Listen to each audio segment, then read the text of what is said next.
जी बिल्कुल, इमरान रियाज़ ख़ान साहब यहाँ पर पहुँचे हैं। समी इब्राहिम साहब रात से यहाँ पर मौजूद हैं। इमरान रियाज़ ख़ान साहब जो हैं वो अरशद शरीफ साहब की वालदा के हुक्म पर यहाँ पर पहुँचे हैं।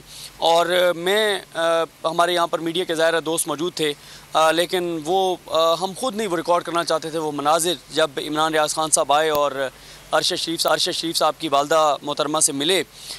तो उनके जो जज्बात थे, उनकी जो अल्फाज थे वो बहुत तकलीफ़ दे थे। जब उन्होंने कहा कि बस यही करना था कि मेरे बेटे को मुझसे छीनना था, छीन लिया, अब कम अज़ कम मेरे बेटे को की तदफीन तो उसके शायान शान होने दो। और उन्होंने इमरान रियाज़ ख़ान साहब से कहा कि अब आप लोग ही मेरे बेटे हैं और बस मेरा एक काम कर दो कि मेरे बेटे को उसका जो शान थी, जो उसका मकाम था, उसके मुताबिक उसकी तदफीन करवा दो। बड़े वो तकलीफ़ दे मनाजिर थे, बड़े दिल दहला देने वाले वो मनाजिर थे।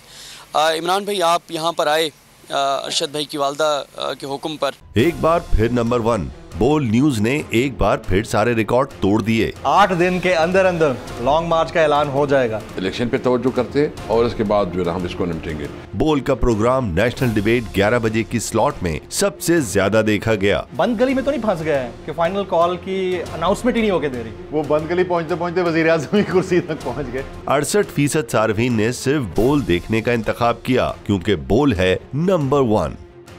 सबसे ज्यादा व्यूज, सबसे ज्यादा रील्स और सबसे ज्यादा रेटिंग के साथ बोल अब भी नंबर 1 पोजीशन पर बरकरार।